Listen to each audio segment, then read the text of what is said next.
खेत में पहली बार फसल काटने आए किसान को ऐसा क्या मिला जिसने पूरे गांव को हिलाकर रख दिया।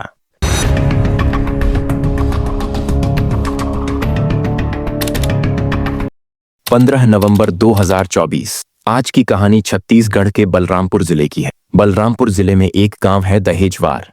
15 नवंबर 2024 को गांव के खेत में गांव वालों की काफी भीड़ जमा थी। दरअसल यह खेत महाराजपुर निवासी एक किसान का था जो 4 महीने पहले खेत में धान रोपने के बाद आज पहली बार फसल की कटाई करने खेत आया था। जब खेत की कटाई के दौरान मजदूर खेत में काम करने गए तो उन्हें एक जगह पर 3 नरकंकाल पड़े हुए दिखे। जब मजदूरों ने खेत में 3 नरकंकाल देखे तो मजदूरों ने तुरंत इसकी सूचना गांव के बाकी लोगों को दी और देखते ही देखते यह खबर पूरे गांव में आग की तरह फैल गई। उसके बाद इसकी सूचना तुरंत पुलिस को दी गई। बलरामपुर पुलिस को खबर मिलने के बाद आला अधिकारी और पुलिस की टीम मौके पर पहुंची। टीम ने जांच में बताया कि 2 कंकाल महिलाओं के हो सकते हैं जिनकी उम्र करीब 40 और 20 साल के आसपास है, जबकि तीसरा कंकाल 5 से 6 साल के किसी बच्चे का हो सकता है। टीम ने यह भी कहा कि तीनों की हत्या किसी धारदार हथियार से की गई है, क्योंकि कंकालों से मृतकों की पहचान नहीं हो सकती थी। इसलिए पुलिस ने उन्हें पोस्टमार्टम के लिए भेज दिया और घटना स्थल पर मिले कपड़े और दूसरी चीजें अपने पास सुरक्षित रख लीं। इसके बाद पुलिस ने आसपास के जिलों में इस घटना की जानकारी भेजी ताकि किसी तरह से मृतकों की पहचान की जा सके। इस घटना के 2 दिन बाद कुसमी गांव की पुलिस ने बलरामपुर पुलिस से संपर्क किया और बताया कि उनके थाने में 1 अक्टूबर 2024 को कुसमी निवासी एक 38 वर्षीय महिला कौशल्या ठाकुर, उसकी 17 वर्षीय बेटी मुस्कान ठाकुर और 5 वर्षीय बेटे मिंटू ठाकुर के लापता होने की रिपोर्ट दर्ज करवाई गई थी। इस पर पुलिस ने रिपोर्ट दर्ज करवाने वाले कौशल्या ठाकुर के पति और दूसरे परिजनों को बलरामपुर भेजा, जहां कंकालों के पास मिले कपड़े और अन्य सामानों से उनकी पहचान कौशल्या ठाकुर, मुस्काना ठाकुर और मिंटू ठाकुर के रूप में की गई। इसके बाद पुलिस ने डीएनए टेस्ट के लिए सैंपल भेज दी। इस तरह से तिहरे हत्याकांड के मामले का खुलासा होते ही पूरे पुलिस विभाग में हड़कंप मच गया। पुलिस के आला अधिकारियों ने जब जांच की तो पता चला कि कौशल्या ठाकुर, मुस्कान ठाकुर और मिंटू ठाकुर 26 सितंबर से लापता थे। कौशल्या ठाकुर के मायके वालों ने 27 सितंबर को इस मामले में मौखिक शिकायत पुलिस के पास की थी, जबकि 1 अक्टूबर को कौशल्या ठाकुर के पति ने विधिवत एफआईआर दर्ज करवाई थी। रिपोर्ट में कुसमी में ठेकेदारी का काम करने वाले झारखंड निवासी आरिफ खान पर शक जताया गया था, लेकिन पुलिस ने उस समय उस पर कोई एक्शन नहीं लिया। इसके बाद एसपी ने तत्कालीन टीआई को लाइन अटैच कर दिया और उनके स्थान पर इंस्पेक्टर संतलाल आयाम को नियुक्त किया। साथ ही अपराधियों की गिरफ्तारी के आदेश भी दिए।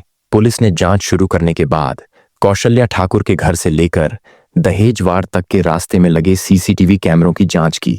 एक कैमरे में यह देखा गया कि आरिफ का बड़ा भाई मुख्तार एक मोटरसाइकिल पर कौशल्या, मुस्कान और मिंटू को बलरामपुर की तरफ ले जाता दिख रहा था। इसके बाद पुलिस ने तुरंत छापामारी की और झारखंड के भंडरिया गांव से मुख्तार को पूछताछ के लिए हिरासत में ले लिया। पूछताछ के दौरान मुख्तार पहले तो खुद को निर्दोष बताता रहा, लेकिन जब पुलिस ने सख्ती से पूछताछ की तो उसने मां, बेटी और 5 साल के मासूम बच्चे की हत्या करने की बात स्वीकार कर ली। उसने बताया कि मृतका की 17 वर्षीय बेटी मुस्कान ने कुसुमी गांव में ठेकेदारी करने वाले उसके छोटे भाई आरिफ को अपने खूबसूरती के जाल में फंसा लिया था। इस कारण आरिफ अपनी सारी कमाई अपनी 17 वर्षीय प्रेमिका मुस्कान और उसकी मां को खुश रखने के लिए खर्च करने लगा। मुख्तार ने कहा कि उसने अपने छोटे भाई को कई बार समझाया, लेकिन जब आरिफ ने ऐसा करना बंद नहीं किया तो घर का पैसा बचाने के लिए उसने अपने छोटे भाई की प्रेमिका को ठिकाने लगाने का फैसला किया। पुलिस को मुख्तार की बात पर शक था, क्योंकि अगर उसकी बात सच भी मानी जाए तो ऐसा नहीं लगता कि वह अकेले मुस्कान, उसकी मां और उसके भाई की हत्या करता। इसके अलावा अकेले एक आदमी द्वारा 3 लोगों की हत्या कर शवों को ठिकाने लगाना भी मुश्किल था। इसलिए पुलिस ने अपनी जांच जारी रखी और इस दौरान पता चला कि इस हत्याकांड में मुख्तार के साथ उसका छोटा भाई आरिफ भी शामिल था। इसलिए पुलिस ने एक टीम बनाई और आरिफ को महाराष्ट्र से गिरफ्तार कर लिया। इसके बाद पूरी कहानी इस प्रकार सामने आई। कुसमी में रहने वाले इस परिवार का मुखिया अपना पुश्तैनी काम करता था। परिवार में उसकी 38 वर्षीय खूबसूरत पत्नी, 17 वर्षीय बेटी मुस्कान और 2 बेटे थे। परिवार का खर्च तो किसी तरह चल जाता था, लेकिन दूसरी आवश्यकताओं के लिए बच्चों को अपना मन मारकर जीना पड़ता था। खासकर जवानी में दाखिल हो रही 17 वर्षीय बेटी मुस्कान को इस स्थिति में जीना मंजूर नहीं था। इसी बीच इस परिवार की कहानी में मोड़ तब आया जब पड़ोस के एक मकान में झारखंड का रहने वाला एक युवक आरिफ खान किराएदार के रूप में रहने आया। आरिफ यहाँ ठेकेदारी का काम करता था, इसलिए उसके पास पैसों की कमी नहीं थी। इसी दौरान जब उसकी नजर कौशल्या पर पड़ी तो वह कौशल्या को देखते ही उस पर फिदा हो गया। धीरे धीरे पड़ोसी होने के नाते उसने कौशल्या से जान पहचान बढ़ाई और उनके घर आना जाना शुरू कर दिया। असल में आरिफ का मकसद कौशल्या को अपने जाल में फंसाना था, लेकिन एक दिन जब वह कौशल्या से मिलने उनके घर पहुंचा तो उस समय कौशल्या की 17 वर्षीय बेटी मुस्कान घर में अपने कपड़े बदल रही थी। मुस्कान का गोरा और सुडौल बदन देखकर आरिफ पागल हो गया और उस दिन के बाद आरिफ कौशल्या को छोड़कर मुस्कान को अपने प्रेम जाल में फंसाने की कोशिश करने लगा। आरिफ जानता था कि मुस्कान के घर में अक्सर पैसों की कमी रहती है, इसीलिए उसने मुस्कान को खर्च के लिए पैसे देना शुरू कर दिए। 17 वर्षीय मुस्कान को भी ऐसे ही आदमी की तलाश थी जो उसकी हर जरूरत को पूरा कर सके, इसीलिए वह आरिफ की तरफ झुकने लगी। इसका फायदा उठाकर आरिफ ने 17 वर्षीय मुस्कान को अपने प्रेम जाल में फंसा के मुस्कान के साथ शारीरिक संबंध बनाना शुरू कर दिया। इस बात की जानकारी मुस्कान की 38 वर्षीय मां कौशल्या को थी, लेकिन आरिफ खुलकर परिवार पर पैसा लुटा रहा था, इसलिए कौशल्या जानकर भी अनजान बनी रही। अब तो आरिफ का जब भी मन करता वह 17 वर्षीय मुस्कान के पास जाकर अपने तन की प्यास बुझाने लगा और इस तरह से आरिफ अपनी पूरी कमाई मुस्कान के परिवार पर लुटाने लगा। अब तो उसने अपने घर झारखंड में पैसा भेजना भी बंद कर दिया था।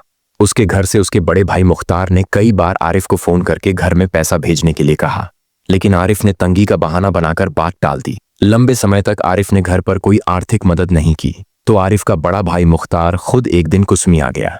यहाँ आकर उसे पता चला कि आरिफ पूरा पैसा अपनी 17 वर्षीय माशूका मुस्कान पर लुटा रहा है।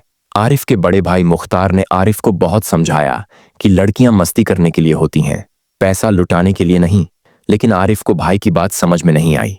मुख्तार झारखंड में रहकर झाड़ फूंक का काम करता था। जब यह बात 38 वर्षीय कौशल्या को पता चली तो उसने एक रोज आरिफ से कहा कि वह अपने भाई को उसके घर लाए ताकि वह भी परेशानियों को दूर भगाने के लिए पूजा पाठ करवा सके। इस पर आरिफ अगले ही दिन अपने बड़े भाई मुख्तार को अपनी 17 वर्षीय प्रेमिका मुस्कान के घर ले गया। वहां जाकर मुख्तार ने 38 वर्षीय कौशल्या और उसकी 17 वर्षीय बेटी मुस्कान को देखा तो दोनों को देखता ही रह गया। चूंकि मुस्कान तो आरिफ के साथ हमबिस्तर होती थी, इसलिए मुख्तार ने मुस्कान की 38 वर्षीय मां कौशल्या को पाने की ठान ली। इसके बाद पूजा पाठ के बहाने से वह कौशल्या को लेकर घंटों अकेले कमरे में बंद रहने लगा, जिसके कारण कुछ ही दिनों में कौशल्या और मुख्तार के बीच भी शारीरिक संबंध बन गए। इसके बाद मुख्तार का जब भी मन करता वह कौशल्या के घर जाकर अपने तन की प्यास बुझा लिया करता और इस काम में 38 वर्षीय कौशल्या भी मुख्तार का पूरा साथ देने लगी। अब तो मुख्तार कौशल्या के साथ अय्याशी करने के चक्कर में बार बार झारखंड से कुसुमी आने लगा था। आरिफ को मालूम था कि मुख्तार कौशल्या के साथ शारीरिक संबंध बना चुका है, लेकिन वह इसलिए चुप रहता था क्योंकि उसे मुस्कान से मतलब था, न कि उसकी मां से। लेकिन मुख्तार बहुत ज्यादा चालाक था।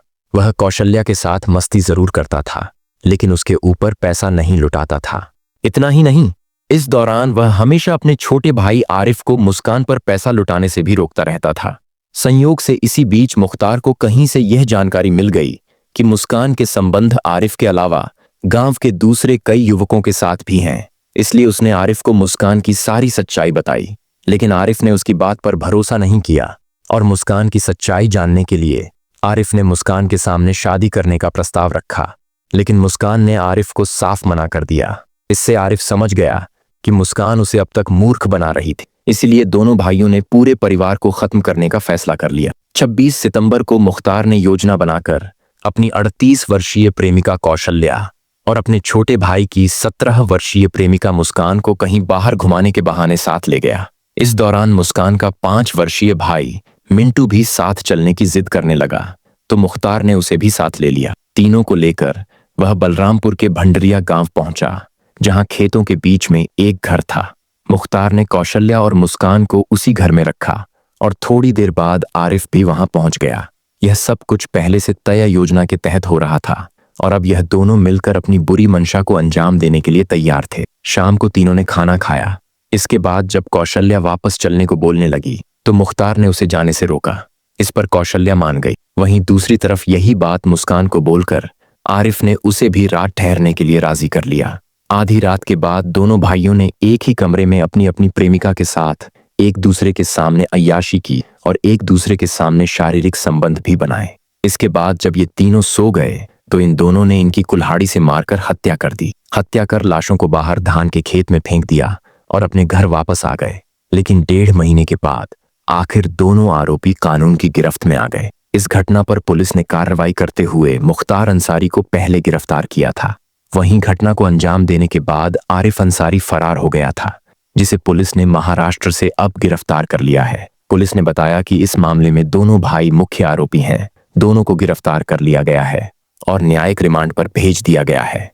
इस घटना से हमें यह सीख मिलती है कि वासनाओं और लालच में अंधा होकर किए गए अपराधों का अंत हमेशा दर्दनाक होता है। झूठ, छल और विश्वासघात से बुने रिश्ते कभी भी सुखद अंत की ओर नहीं ले जाते। हमें यह समझना चाहिए कि तात्कालिक सुखों के पीछे भागने से केवल विनाश का रास्ता तैयार होता है। जीवन में सच्चाई, नैतिकता और सम्मान ही वे रास्ते हैं जो हमें सही दिशा में ले जाते हैं और दूसरों की जिंदगी को भी खुशहाल बनाते हैं। इस वीडियो को बनाने में हमने हर छोटी से छोटी जानकारी को आप तक सही और सटीक तरीके से पहुंचाने के लिए बहुत मेहनत की है। आपका एक लाइक हमें और भी बेहतर कंटेंट बनाने के लिए प्रेरित करता है और हमें इस काम में आगे बढ़ने की ताकत देता है।